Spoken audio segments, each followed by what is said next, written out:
Assalamu alaikum warahmatullahi wabarakatuh. This is Hassan Munib and today our topic of discussion is introduction to biochemistry.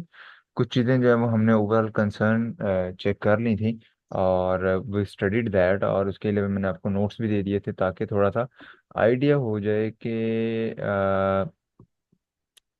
Overall हमारा क्या status है इस file का। So the pole says कि आप में से जो पहले बच्चे हैं, मतलब पहला पेज जो है वो ऑलमोस्ट तकरीबन सब बच्चों को क्लियर था, राइट। 25 बच्चों ने मतलब ओवरऑल पोल किया है जिनमें जिनका पहला पेज क्लियर था, दूसरा पेज पे थोड़े से कम व्यूज हैं। सो हम दूसरे पेज को डायरेक्टली कवर करेंगे, then we will see two point second half page, third half page, and then we will move on towards next. So या पहला पेज आप लोगों को क्लियर है, दूसरे के अंदर जब वो थोड़ा बहुत बच्चों को कंफ्यूजन थी तो हम दूसरे पेज ओवरऑल मैं ओवरव्यू भी देता जाता हूँ। तो बेसिकली हमने केमिस्ट्री की बात की, बायोकेमिस्ट्री की बात की, chemistry chemical structure, reaction principle and mechanism. जब ये चार चीज़ें ये डिफाइन करती हैं केमिस्ट्री को, जब ये चारों चीज़ें रिलेटेड टू लाइफ हो जाती हैं तो ये हो जाती हैं बायोकेमिस्ट्री, ठीक है, जिसमें लाइफ का पता आ जाए। की कॉन्सेप्ट इन बायोकेमिस्ट्री, अब ये हमने देख लिया मॉलिक्यूलर लॉजिक ऑफ लाइफ के बायो। बेसिकली जो बायोकेमिस्ट्री है ये एक्सप्लेन करती है कि जिंदगी कितनी कॉम्प्लेक्स है at molecular level. Molecular level का मतलब क्या है? कार्ब, प्रोटीन, फैट और स्ट्रक्चरल बेस पे बिल्कुल सेल लेवल पे, सेल से भी छोटा होता है मॉलिक्यूल, ठीक है। सेल से जुड़े मतलब कि क्या आ जाती हैं ऑर्गेनेलिज, और ऑर्गेनेलिज से भी छोटे मॉलिक्यूल्स आते हैं। तो उस लेवल पे जाके बताना कि जो है जिंदगी किस तरह जो है वो सर्वाइव कर रही है। Healthy metabolic process sustain life disorganise, ये बायोकेमिस्ट्री से ही पता लगता है कि जो अगर ये मॉलिक्यूल लेवल पे चीजें ठीक हैं, ओके हैं, तो उसकी वजह से जिंदगी सस्टेन करती है। और अगर बाद में मतलब इनमें कोई भी मॉलिक्यूलर लेवल पे कोई इशू आता है तो उसकी वजह से बाद में क्या हो जाती है? सिकनेस एंड डेथ आती है। हिस्टोरिकल कॉन्टेक्स्ट में अगर आप देखते हैं तो 20वीं सदी में इसको एक अलग से मेजर बना दिया गया। मेजर का मतलब है कि एक पूरा सब्जेक्ट ये लॉन्च होता है। Relies on advancement from chemistry, organic, inorganic, physical, analytical and physiology. और ये बायोकेमिस्ट्री किस तरह बनाई गई है कि कुछ केमिस्ट्री, कुछ तीन ब्रांचेज यानी कि organic, inorganic, physical, analytical chemistries and physiology को मिला के एक डिपार्टमेंट बनाया गया, एक अलग से नया सब्जेक्ट डिसिप्लिन बनाया गया जिसको बायोकेमिस्ट्री का नाम दिया गया। ये यूजुअली चीज जो है वो यूजुअली कुछ ही नहीं जाती, ठीक है। अच्छा, अब जो है इसके बाद नेक्स्ट क्या है कि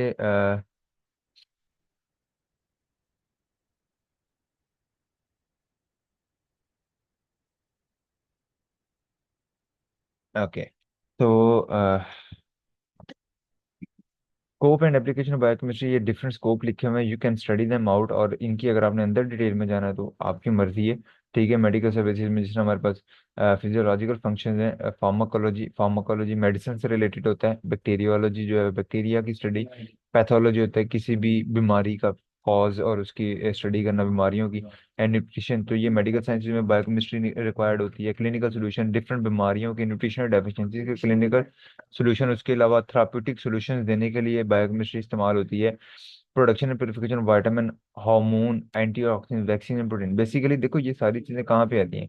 ये लिविंग ऑर्गेनिज्म में, या अब विटामिन, हार्मोन्स, अब देखो विटामिन के सोर्सेज और हार्मोन्स के सोर्सेज तो होते ही जानवर हैं, ठीक है। एंटीटॉक्सिन, वैक्सीन, प्रोटीन जानवर या पौधों वगैरह से ये निकलती हैं। उनसे निकालना, निकाल के उनको प्योरीफाई करना, प्योरीफाई करके मेडिसिनल फॉर्म में लेके आना, ये भी जो है वो बायोकेमिस्ट्री का काम होता है। बायोटेक्नोलॉजिकल एडवांसेस में एडवांसेस मतलब enzyme inhibitor, genetic engineering, DNA profiling and cloning. मतलब ऐसे इश्यूज जो कि समझे जाते थे कि अगर ये मसला हो गया तो it can not be solve, like genetic disorders थे कि भाई जीन्स में मसला आ गया। अब मसला ये है कि जीन्स में ये मसला आ गया कि पेंक्रियाज जो है वो इंसुलिन नहीं प्रोड्यूस कर सकते, ठीक है।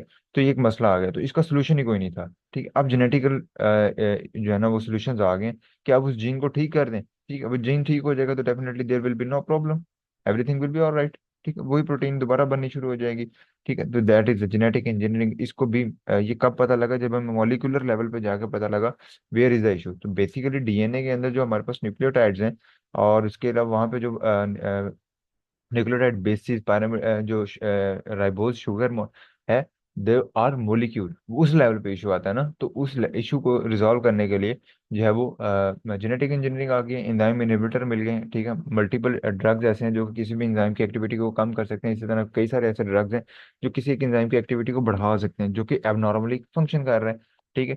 सो डीएनए प्रोफाइलिंग होता है कि डीएनए से आगे फर्दर चेक करते हैं, डीएनए प्रोफाइलिंग होता है, डीएनए को का बैंड बनते हैं और उस बैंड से किसी एक बैंड को कंपेयर किया जाता है, जैसे कि वो फोरेंसिक के अंदर चेक करते हैं भी बच्चा किसका है। वो बच्चे का डीएनए भी लेते हैं, बड़ा बाप का डीएनए भी लेते हैं, दोनों को मैच करते हैं, दोनों के बैंड्स बन जाते हैं। अगर तो बैंड्स एक जैसे बने हैं दोनों के अंदर तो वो कहते हैं जी सेम है। अगर बैंड सही तरह नहीं बने यानी कि सेम मैचिंग बैंड नहीं है तो वो कहते हैं जी नहीं, देयर इज अ डिफरेंस। सही है। Cross disciplinary impact basically, biochemistry is not just biochemistry, ये ओवरऑल बाकी साइंसेज के अंदर भी अपना रोल प्ले करती है, जैसे कि एग्रीकल्चर के अंदर, इंडस्ट्रियल प्रोसेस के अंदर, रिसर्च और अदर लाइफ साइंसेज के अंदर भी इसका रोल आता है। सेल थ्योरी आप लोगों ने पढ़ी हुई है, you know about all about that properties इसकी आपको पता है।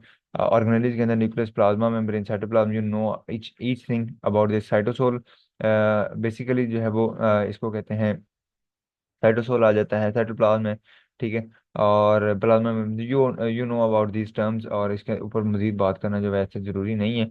Movement of material across membrane, passive transport होती है। पैसिव ट्रांसपोर्ट आपको पता है वो होती है जो कि हायर ग्रेडियंट से लोअर की तरफ होती है, मतलब टंकी ऊपर पड़ी हुई है, वहां से जो पानी नीचे आ रहा है वो जो है वो क्या है, मतलब दैट इज पैसिव ट्रांसपोर्ट, उसमें किसी किस्म की कोई एनर्जी जो है वो रिक्वायर्ड नहीं होती। सो मेकिंग इट सिंपल, वो कहता है कि until equilibrium is acquired. Equilibrium का मतलब ये है कि जब तक कि बराबरी नहीं हो जाएगी। मिसाल के तौर पे अगर हम देखते हैं कि दो बैंड्स हैं, देखें अगर टंकी और टूटी जो है वो आपस में बराबर नहीं होते, बहुत मतलब टंकी ऊपर खत्म हो जाती है और टूटी बहुत नीचे होती है। बट इफ यू थिंक कि अगर एक इस तरह का आपके पास कैन हो, ठीक है, और दूसरा पड़ा हो यहाँ पे, ठीक है, और इन दोनों को आप यहाँ से कर दें अटैच, अब इसमें जब इतना पानी है, ठीक है, तो कम होता जाएगा।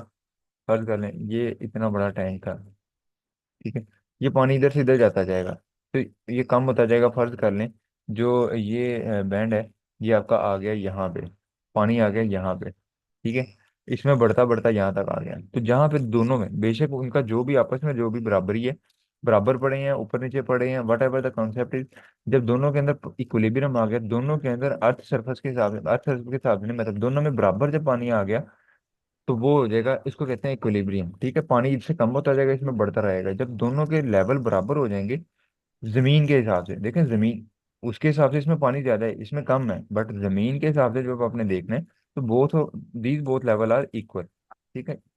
तो ये जब हो जाएगा तो इसको कहते हैं इक्विलिब्रियम। यहाँ तक इसको कहते हैं पैसिव मूवमेंट, ठीक है, until equilibrium is achieved. Okay. So अच्छा, जहाँ से समझना है you can just simply raise your hand, और माइक भी ओपन करके आप बात कर सकते हो। ड्रिवन बाय कंसंट्रेशन और electrochemical gradient, basically electrochemical gradient क्या होता है, वही एक तरफ सेल की एक लेयर है, एक तरफ जो है वो बहुत ज्यादा सोल्यूट्स प्रेजेंट है, या कोई आयन प्रेजेंट है, फर्ज करें सोडियम बहुत ज्यादा प्रेजेंट है, दूसरी तरफ कम प्रेजेंट है, तो वो हायर से लोअर की तरफ मूव कर जाएगा, इसको कहते हैं कंसंट्रेशन, कंसंट्रेशन ग्रेडियंट या इलेक्ट्रोकेमिकल ग्रेडियंट, ठीक है। टाइप्स इसकी सिंपल डिफ्यूजन होती है, इसमें सिंपली जिस तरह पानी ऊपर से टंकी से टूटी में आ रहा है, ऊपर से नीचे आ रहा है, दैट इज सिंपल डिफ्यूजन।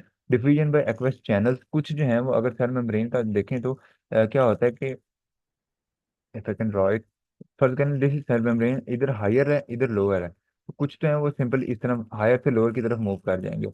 कुछ के लिए जो एक्वस चैनल बनाए जाते हैं, एक्वस चैनल होता है कि गेट लगा होता है रास्ता, ठीक है, वो जो है वो उस चीज को अलाउ करेगा कि आप हायर टू लोअर कर जाएं। और फैसिलिटेटेड डिफ्यूजन, इसी को फैसिलिटेटेड डिफ्यूजन भी कहते हैं। कुछ ट्रांसपोर्टर्स होते हैं जो कि रास्ता प्रोवाइड करते हैं डिफ्यूज करने के लिए, ठीक है, यही वाला कॉन्सेप्ट, ठीक है। तो इनको कहते हैं कुछ चैनल है, वहां से गुजर जाएगा पानी वगैरह, और इसी तरह अगर कुछ सॉल्ट फर्ज करें सोडियम का गुजारना है तो यहाँ पे सोडियम चैनल लगा हुआ है जो कि इसको अलाउ कर देगा हायर से लोअर की तरफ मूव कर जाए सिंपली।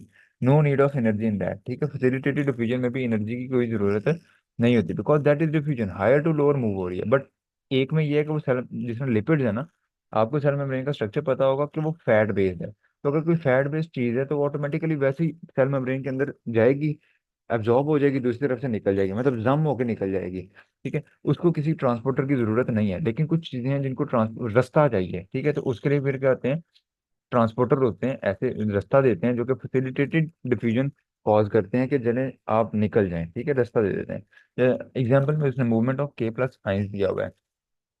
चैनल्स की बात करते हैं तो integral integral membrane protein that transport ion critical for process like nerve impulse secretion muscle contraction and cell volume regulation. आपने I don't know if you have an idea about that और not, but जब cell membrane होती है ना, इसके एक तरफ एक चार्ज होता है, दूसरी तरफ दूसरा चार्ज होता है, ठीक है, और इसमें से करंट पास करना होता है। और यही अब देखें, पहला चीज है नर्व इम्पल्स। नर्व इम्पल्स में भी सेम सीन है। इसी तरह मसल कंट्रैक्शन भी तब तक नहीं होती जब तक एक इलेक्ट्रिकल सिग्नल जो आपका ब्रेन बाकी चीजों से कंट्रोल करता है ना, बाकी चीजों को, वो थ्रू इलेक्ट्रिकल सिग्नल करता है। Neuronal signal are basically micro electric signals, बिजली की तरह के सिग्नल। तो they need a charge to flow. तो बेसिकली क्या होता है, अब ये चार्ज किस तरह आता है, ये ड्यू टू आयन कंसंट्रेशन होता है। मतलब अगर इधर एक आयन के प्लस मौजूद है, पोटाशियम आयन, और दूसरी तरफ सोडियम आयन मौजूद है, तो इनका लेवल डिसाइड करेगा कि किस तरफ कौन सा चार्ज आना, बाहर कौन सा है, अंदर कौन सा है, ठीक है। तो ये अगर ये इधर फ्लो कर जाए और ये इधर फ्लो कर जाए, तो जो चार्ज विल रिवर्स, और इस चेंज ऑफ चार्ज को सेंस करते हैं, और फिर नर्व इम्पल्स जो है वो वहां से फ्लो करती है, ठीक है। मैं थोड़ा सा आइडिया आपको दे रहा हूँ बस, मजीद इसकी डिटेल जो वो आपको पूरा पूरा टॉपिक नहीं है आपको बताना, but just to give the concept, ठीक है। जब ये चार्ज चेंज होता है ड्यू टू आयन आयन की चेंजेस की वजह से, तब नर्व इम्पल्स फ्लो करती है, ठीक है। तो ये जो चार्ज, ये जो आयन इधर उधर मूव कर रहे हैं वो थ्रू चैनल्स मूव कर रहे हैं। तो इसका मतलब है चैनल्स जितने भी हमारे पास चैनल हैं, दे ऑल रिक्वायर्ड इनडायरेक्टली, मतलब चाहिए तो डायरेक्टली, बट देखें, they are not directly causing the current to pass, लेकिन इनकी वजह से जो इलेक्ट्रिकल चेंज आता है, जो चार्ज का चेंज आता है, उसकी वजह से फर्दर नर्व इम्पल्स भी ट्रैवल करती है, और मसल्स की जो कंट्रैक्शन है वो भी इसी वजह से हो रही होती है, ठीक है। तो और इसके अलावा सेल वॉल्यूम की रेगुलेशन, सेल वॉल्यूम रेगुलेशन का मतलब है सोडियम अगर बाहर निकलेगा, तो वो आप लोगों ने पढ़ा हुआ है ट्रिगर प्रेशर, नाइन्थ क्लास में, chapter number 4, second half of chapter, जिसमें वो ट्रिगर प्रेशर और बुक से उसमें से सॉरी, जो सेल होता है उसमें से पानी बाहर आता है, अंदर चला जाता है, लेवल सेम रहता है, जिसको हम कहते थे, ये ओस्मोसिस से पिछले पेज पे था ये सारा कुछ। You you must remember that, क्योंकि आप लोग अभी रिसेंटली इन चीज़ों को कवर करके आए हो। So that's something. डिफरेंट तरह के चैनल हो सकते हैं। वोल्टेज गेटेड चैनल होते हैं, open close based on ionic charge difference across the membrane, जो कि मैंने अभी बताया कि जब चार्ज डिफरेंस आता है तो उसकी बेस पे होता है। लिगांड गेटेड गेटेड चैनल्स होते हैं, ये बेसिकली तब होते हैं जब कोई एक स्पेसिफिक रिसेप्टर आके बाइंड करता है। मतलब वही सेल मेम्ब्रेन जो इधर मैंने ड्रॉ की थी, उसके ऊपर एक रिसेप्टर है, एक जगह है जहाँ पे आके कैल्शियम बाइंड करेगा और गेट को ओपन कर देगा, ठीक है। कैल्शियम जैसे बाइंड किया, गेट ओपन किया, जिस भी चीज का वो गेट है, वो चीज वहां से गुजर जाएगी, ठीक है। उसके अलावा एलिगन 1000 सेल 19 डिफरेंट जीन फॉर के चैनल, जो पोटाशियम के चैनल है ना, इसके 90 तरह के डिफरेंट जीन्स हैं, ठीक है। Active transport, energy requirement movement है, ये तो आपको पता है, लोअर से हायर, मतलब अगर नीचे से पानी ऊपर भेजना है, नीचे वाली बाल्टी से ऊपर वाली में भेजना है, तो आपको उसके लिए एफर्ट करनी पड़ेगी, उठा उठा के भेजना पड़ेगा। उसके लिए एक्टिव ट्रांसपोर्ट होती है, जो कि एटीपी का इस्तेमाल करते हुए चीज को लोअर ग्रेडियंट से, लोअर कंसंट्रेशन से हायर कंसंट्रेशन की तरफ लेके चलती है। डिफ्यूजन ऑफ नॉन इलेक्ट्रोलाइट, अब जो नॉन इलेक्ट्रोलाइट होते हैं, for non electrolyte to diffuse passively across the membrane certain condition must be met, कि अगर एक नॉन इलेक्ट्रोलाइट, इलेक्ट्रोलाइट कौन थे, यही पोटाशियम चैनल आयंस जो थे, उनके लिए तो चैनल्स आ गए ना। तो वो कहता है कि अगर एक नॉन इलेक्ट्रोलाइट ने पास करना है, तो उसके लिए क्या कंडीशन है, कि पहला तो हायर कंसंट्रेशन होनी चाहिए किसी एक साइड पे, ठीक है। अगर किसी मेम्ब्रेन से उसने पास करना है, तो किसी एक तरफ उसका लेवल ज्यादा होना चाहिए, फिर ही वो दूसरी तरफ ट्रेवल कर सकता है। The membrane must be permeable to the solute, और दूसरा क्या है कि उस एक चीज को जिसने गुजरना है, मेम्ब्रेन उसको अलाउ करे कि वो उसमें से गुजर सके, अदरवाइज वो नहीं गुजरेगा, बेशक उसका लेवल बाहर ज्यादा है, कम है। अगर सेल मेम्ब्रेन परमिएबल ही नहीं है, मतलब वो उसको अलाउ ही नहीं कर रही कि वो उसमें से पास करे, so things will not change, right. तो वो चीज जो जहाँ पे है वो वहीं रहेगी। तो दो कंडीशन है, एक तो ये कि कंसंट्रेशन ग्रेडियंट होना चाहिए, एक तरफ चीज ज्यादा हो, दूसरी तरफ कम हो। और इसके साथ ही क्या है कि फर्दर जो है,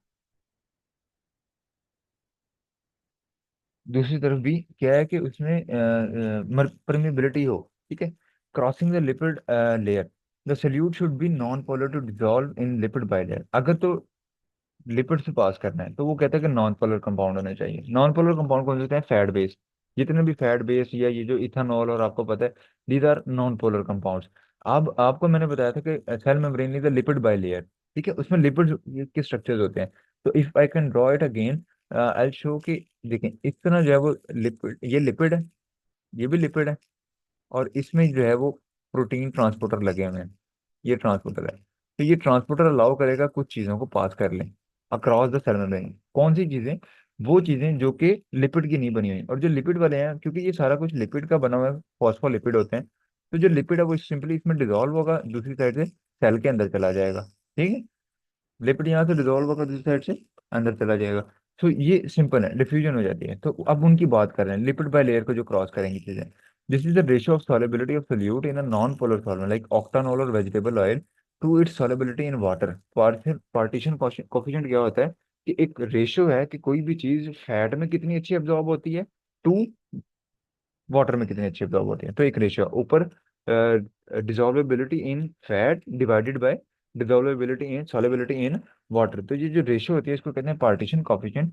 higher PC value indicate greater lipid solubility. Definitely जो चीज हायर है तो ऊपर, मतलब अगर आंसर बड़ा आता है तो इसका मतलब है लिपिड का आंसर ज्यादा है, तो वो चीज ज्यादा सॉल्युबल है लिपिड में। और दूसरी तरफ अगर आप देखते हैं तो उसमें अगर ये पीसी वैल्यू कम आती है तो वो शो करवाती है कि फैट सॉल्युबिलिटी कम है। ठीक है, तो अगर हायर पीसी वैल्यू है, हायर पार्टीशन कोफिशिएंट है, तो इसका मतलब है चीज ज्यादा सॉल्युबल है लिपिड में, और वो क्रॉस कर सकती है, मतलब मेम्ब्रेन को वो इजीली क्रॉस कर सकती है। और लोअर पीसी का मतलब है कि वो चीज ज्यादा वाटर सॉल्युबल है। अब क्योंकि सेल मेम्ब्रेन में वाटर का कॉन्सेप्ट नहीं है, उसमें ज्यादातर फैट है, तो उसको फिर ट्रांसपोर्टर चाहिए होगा टू क्रॉस दैट पार्ट। ठीक है, for molecule with the same PC, अब ऐसे मॉलिक्यूल जिनकी सेम पीसी होती है, smaller uncharged molecule like CO2, O2, H2O, NO diffuse more readily. Larger molecule sugar, amino acid and phosphate compound need specific transport mechanism. अब ऐसे molecule जिनकी partition coefficient same है, ठीक है, जैसे CO2, कार्बन डाइऑक्साइड जो है उसकी, और जो सेल मेम्ब्रेन की लिपिड बाई लेयर है, उनकी कॉफिशिएंट सेम है। ठीक है, वो दे कैन डिफ्यूज, वो इजीली लिपिड में से गुजर सकते हैं। लेकिन जो लार्जर मॉलिक्यूल है, एक शुगर है, अमाइनो एसिड है, फॉस्फेट कंपाउंड है, they need specific transport mechanism to cross that cell membrane, क्योंकि वो डिफ्यूज नहीं हो सकते। छोटे मॉलिक्यूल तो कहीं ना कहीं सेल मेम्ब्रेन में एडजस्ट होकर दूसरी तरह से निकल जाएंगे। बड़े मॉलिक्यूलर्स के लिए फिर स्पेसिफिक ट्रांसपोर्ट मैकेनिज्म जो है वो यूज किए जाते हैं। अल्टरनेटिव पाथवे हैं कुछ। Some solute can also pass through aqueous pore in the membrane, allowing them to cross without direct contact with the lipid layer. कुछ क्योंकि वाटर मॉलिक्यूल्स भी हैं, वी नो दैट के सेल मेम्ब्रेन के अंदर कुछ हद तक कहीं कहीं जो है वो वाटर मॉलिक्यूल्स होते हैं, तो उनमें से भी कोई कंपाउंड जो है वो उनमें से गुजर सकता है, लेकिन वो बहुत कम, वो कोई मेजर ट्रांसपोर्ट नहीं है। ठीक है, हम उसको मेजरली कंसीडर ही नहीं करते। डिफ्यूजन ऑफ वाटर, पानी किस तरह जाता है? Osmosis is the process by which water move rapidly across a selectively permeable membrane from medium lower solute concentration to one of higher solute concentration.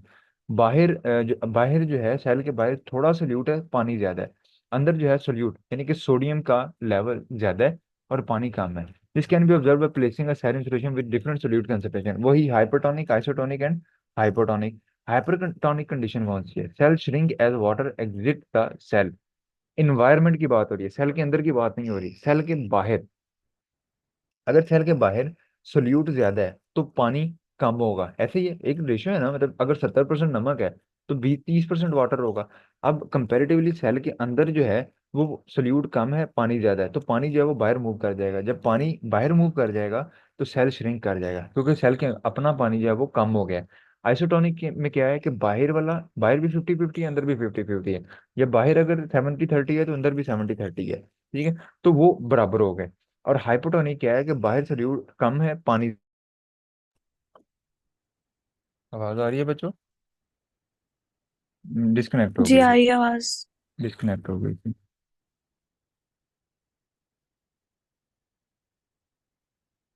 Okay, तो I was talking about hypotonic. इसमें क्या है कि solute अगर बाहर ज्यादा है, ठीक है, सॉरी कम है, तो वाटर डेफिनेटली, सॉरी, बाहर हाइपोटोनिक कंडीशन में पानी बाहर ज्यादा है, सोल्यूट कम है, तो पानी जब वो मूव करेगा टुवर्ड्स इनवर्ड, मतलब अंदर आएगा। ठीक है, जब पानी इनर साइड को आएगा तो उसमें क्या होगा कि definitely the cell will swell. Use of osmosis की अगर हम बात करते हैं कि कौन कौन से इसके यूजेस हैं, सो digestive tract secrete liter of fluid daily, most of which is reabsorbed by osmosis. When reabsorption fails, and as in case of diarrhea, the body lose excessive water leading to dehydration. So अगर हम यहाँ पे बात करते हैं digestive tract की, digestive tract में देखो लीटर ऑफ फ्लूइड आता है डाइजेस्टिव यूज, ठीक है, उसमें बहुत सारे एंजाइम्स होते हैं, बट वाटर इतना लॉस नहीं हम कर सकते, ठीक है। So we need to reconsider that, और हमें उसको वाटर को रीअब्जॉर्ब करना है। अब रीअब्जॉर्ब कैसे होगा? ऑस्मोसिस के थ्रू, ठीक है। वो वापिस ऑस्मोसिस के थ्रू हमने उसको एब्जॉर्ब करना है। Animal cell typically maintain an isoosmotic state with their environment if reabsorption fail, as in diarrhoea dehydration can occur due to water loss. और एनिमल सेल्स जितने भी बॉडी के सेल्स हैं वो अपने इन्वायरमेंट का मतलब है सेल के बाहर वाली जगह, सेल के बाहर, नॉट द ह्यूमन के बाहर वाला इन्वायरमेंट, सेल के इर्द गिर्द का जो इन्वायरमेंट है उसमें और सेल के अंदर जो पानी है वो एक जैसा होना चाहिए। तो अगर सेल के बाहर वाला वाटर लीक आउट हो गया और वो डायरिया की कंडीशन में, जिसमें बहुत ज्यादा वाटर लॉस हो जाते हैं, तो उसकी वजह से क्या होगा कि सेल को एक हाइपोटोनिक हाइपरटोनिक कंडीशन जो है वो अब आ जाएगी। बाहर सोल्यूट ज्यादा, पानी कम है, सेल के अंदर फिर पानी ज्यादा था, सोल्यूट कम होगा, तो उससे जो है वो क्या होगा, बहुत सारा जो है वो सेल श्रिंक कर जाएगा। Plant cell are generally hypertonic internally which allow water to enter. Basically plant cells आपने पढ़े हुए हैं, उसकी क्योंकि सेल वॉल होती है, स्ट्रक्चर हार्ड होता है उसके, मतलब सेल, प्लांट का जो सेल है वो हार्ड स्ट्रक्चर होता है। तो उसकी वजह से क्या होता है कि वो अपने अंदर सोडियम भरता है। और ये बात है कि सोडियम जैसे जैसे अंदर आता जाएगा, पानी कम हो जाएगा, सोल्यूट ज्यादा हो जाएगा, तो उसकी वजह से पानी पीछे, मतलब ओवरऑल कंपैरेटिवली अंदर पानी कम हो गया, सोल्यूट ज्यादा हो गया, वो भर रहा है, एक्टिवली ट्रांसपोर्ट किया उसने, ठीक है। अब क्या होगा कि इस कंडीशन को देखते हुए पानी और आ जाएगा पीछे से, ये हेल्प करता है प्लांट सेल को टर्जिड रहने में, सख्त रहने में, ठीक है। तो अगर प्लांट सेल्स के अंदर भी चलाओ water to enter creating turgor pressure, this pressure pushes against cell wall helping maintain cell rigidity, जिसकी वजह से सेल जो है वो हार्ड रहता है। In hypertonic environment plant cell lose water leading to plasmolysis. अब अगर हाइपरटोनिक कंडीशन हो जाए, बाहर जो है वो सोल्यूट ज्यादा हो जाए और पानी कम हो जाए, तो अंदर वाला पानी बाहर मूव कर जाएगा, जिसकी वजह से सेल क्या कर देगा, श्रिंक कर जाएगा और टर्जिड, हार्ड नहीं रहता। एक्वापोरेंस, वाटर चैनल्स को कहते हैं एक्वापोरेंस। Aquaporin a protein channel that makes certain cell membrane highly permeable to water, और ये किडनी और प्लांट रूट में प्रेजेंट होता है। दी channel facilitate efficient water resorption and Uptake. आपको पता है कि अब जो किडनी है उसके अंदर वाटर रीअब्सॉर्ब होना होता है, ठीक है। तो ये वाटर की जो रीअब्सॉर्प्शन है, it happens through you know through aquaporin, specialised water channel हैं जिनका काम ही सिर्फ पानी उठाना है, ठीक है। तो वो जो डिस्टल जो जब होता ये है कि जब किडनी से पानी बहुत ज्यादा एब्जॉर्ब हो जाता है, तो सारा का सारा यूरिन में नहीं जाना, बॉडी उसको रीअब्जॉर्ब करती है। टू रीअब्जॉर्ब दैट, तो बॉडी के पास क्या है, एक्वापोरिन हैं, जो कि ज्यादा एफिशिएंटली पानी एब्जॉर्ब कर सकते हैं। इसी तरह रूट्स के अंदर हाई रिक्वायरमेंट ऑफ वाटर होती है कि पानी ज्यादा से ज्यादा एब्जॉर्ब हो जाए, तो वहां पे भी इस तरह के जो है एक्वापोरिन मौजूद होते हैं। कंजेनिटल नेफ्रोजेनिक डायबिटीज इन स्पाइडर्स, एक डायबिटीज मेलाइटस होती है जिसको शुगर की बीमारी कहते हैं, एक डायबिटीज इन स्पाइडर्स होता है जिसको कहते हैं कि इसमें ये एक जेनेटिक डिसऑर्डर है। Mutation in aquaporin prevent the hormone vasopressin from promoting water reabsorption. अब वेसोप्रेसिन का काम ये होता है कि इसने वाटर की रीअब्जॉर्प्शन करानी होती है, ठीक है। वाटर रीअब्जॉर्प्शन को जो है वो इसने इम्प्रूव करवाना होता है। तो वेसोप्रेसिन रीअब्जॉर्प्शन, अगर वेसोप्रेसिन जो है वो प्रॉपरली वर्क नहीं कर रही, तो उसकी वजह से क्या होगा कि म्यूटेशन इन अगर एक्वापोरिन की म्यूटेशन हो जाती है, ठीक है, तो वो वाटर को रीअब्सॉर्ब नहीं कर सकता। मतलब म्यूटेशन पहले हुई है, अब उसकी वजह से क्या हुआ है कि एक्वापोरिन्स खराब हो गए हैं, एक्वापोरिन्स खराब हो गए हैं, तो वो वाटर को रीअब्सॉर्ब नहीं कर सकते, resulting in higher urine output and potential dehydration. मैं ये खत्म करके आता हूँ, देखता हूँ, मैं आता हूँ अभी, ये खत्म कर आपके रूम नंबर, मैं आ रहा हूँ। सो बेसिकली वेजोप्रेसिन जो है वो वाटर की in the condition mutation in aquaporin prevent the hormone vasopressin. अब ये हो गया, आपको वाटर ज्यादा रीअब्सॉर्ब हो गया, यूरिन आउटपुट ज्यादा, और बॉडी के अंदर क्या हो जाएगी, डिहाइड्रेशन की कंडीशन आ जाएगी, ठीक है। ये जेनेटिक डिसऑर्डर होता है, कंजेनिटल होता है, मतलब पैदाइशी, कंजेनिटल का मतलब होता है जो पैदाइशी बच्चों के अंदर जो है वो मौजूद होता है, नेफ्रोजेनिक डायबिटीज इंसेपाइडस। वैसे भी हो सकता है, लेकिन अगर पैदाइशी हो रहा है तो उसको कंजेनिटल कह देंगे। फैसिलिटेटिव डिफ्यूजन, फैसिलिटेटिव डिफ्यूजन जो है allow larger molecule to cross the membrane quickly through membrane spanning protein that selectively bind to solute. The process involve several step. अब बेसिकली फैसिलिटेटिव डिफ्यूजन क्या होती है कि इसके अंदर जो है वो डिफरेंट मॉलिक्यूल होती हैं, transporter protein, membrane spanning protein. Spanning protein का मतलब होता है कि एक ऐसी प्रोटीन होती है जिसका एक मुंह बाहर बाहर की तरफ होता है सेल मेम्ब्रेन के, और दूसरा सेल मेम्ब्रेन की इनर साइड पे होता है, ठीक है। तो ये अलाउ करता है मॉलिक्यूल का transport. Selective binding, the solute bind to the transporter protein on one side of the membrane, inducing a conformational change that expose to other side allowing transport change. अब सिलेक्टिव बाइंडिंग क्या है कि solute, specific type of solute है जो कि transporter protein के साथ एक तरफ बाइंड करेंगे, जैसे ना ये हमारा है ट्रांसपोर्ट मीडिएटेड, ये दो हमारे पास है। अब ये हमारे पास ट्रांसपोर्टर है, इधर आगे जो है वो प्रोटीन अटैच करेगी, ठीक है। जो भी हमारा सोल्यूट है वो अटैच करेगा, और इसकी वजह से दूसरी साइड पे, इस साइड पे कन्फर्मेशनल चेंज होती है, ये एटीपी का एडीपी में बनना, एटीपी से एडीपी जो कन्वर्ट, एटीपी एडीपी बन रहा है, तो ये कन्फर्मेशनल चेंज है कि भाई कोई चीज आके बाहर अटैच की है, ठीक है। अब ये उसने नॉन मीडिएटेड में मिसालें दी हुई हैं नीचे। देखें, पैसिव में नॉन मीडिएटेड में ए एंड बी है, और ये सी भी पैसिव में इंक्लूड किया हुआ है, और एक्टिव में खाली ये लास्ट वाला है। तो तीन पैसिव की टाइप है, एक ट्रांसपोर्टर मीडिएटेड, दो नॉन मीडिएटेड है। नॉन मीडिएटेड का मतलब है जो बगैर किसी सपोर्ट के जा रहे हैं, ए O2 जा रहा है सिंपल। सोडियम चैनल है, वो हायर टू लोअर कंसेंट्रेशन जा रहा है, तो ये भी हमारे क्या है, सिंपल डिफ्यूजन है। ट्रांसपोर्टर मीडिएटेड में एक सी है जिसमें ग्लूकोज जा रहा है, ठीक है, वो सिंपल ट्रांसपोर्ट हो रहा है, ठीक है, उसमें कोई भी ऐसा उसको है पैसिव ही, हायर कंसेंट्रेशन से लोअर कंसेंट्रेशन जा रहा है, और उसमें कोई किसी किस्म का जो है वो सिंपली इंटर कर रहा है। और जो चौथी है दैट इज एक्टिव, और उसमें क्या है कि प्रॉपर एनर्जी इस्तेमाल हुई है, इसमें कोई एनर्जी नहीं इस्तेमाल हुई थी, इसमें सिंपल ट्रांसपोर्टर प्रोटीन ने ग्लूकोज इधर से उठाया इधर फेंक दिया, इसमें यू नीड अ चेंज। तो बेसिकली सिलेक्टिव बाइंडिंग है, एक स्पेसिफिक टाइप ऑफ रिसेप्टर है, अगर ये स्पेसिफिक रिसेप्टर है तो ये स्पेसिफिक ही बाइंड करेगा, ठीक है। फर्ज करना ये इंसुलिन का रिसेप्टर है, तो इंसुलिन आगे अटैच करेगी, फिर ही ग्लूकोज आगे क्रॉस कर सकता है, अगर इंसुलिन नहीं आई, कोई और मॉलिक्यूल फिर रहा है, तो फिर ये अटैच नहीं करेगा। Enzyme like specificity, the process is similar to enzyme catalysed reaction in specific. अब देख, जिस तरह एंजाइम्स का आपको पता है, हमने ये पढ़ा होगा कि एक एंजाइम जो है वो सिर्फ अपने स्पेसिफिक सबस्ट्रेट के साथ बाइंड कर सकता है, किसी और चीज के साथ वो बाइंड नहीं करता। इवन डी और L isomer, different type of shapes के, अगर सेम मॉलिक्यूल है, ग्लूकोज सेम है, ठीक है।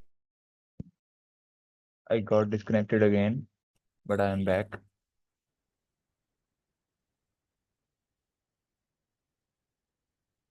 M I Audible?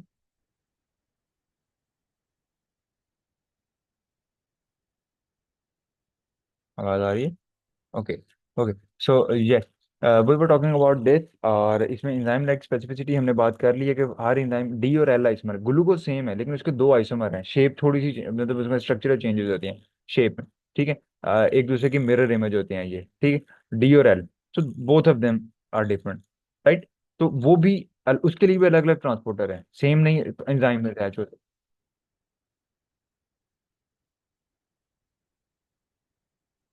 तो उसके लिए भी सेम नहीं होता। Saturation kinetics, transporter transport can become saturated when the maximum transport rate is reach, blocking further transport until binding site are freed. अब देखो, अगर 10 रिसेप्टर मौजूद हैं तो 10 ही मॉलिक्यूल वो अटैच कर सकते हैं, बाकी ब्लॉक हो जाएगा, ठीक है, इसको कहते हैं सेचुरेशन काइनेटिक्स।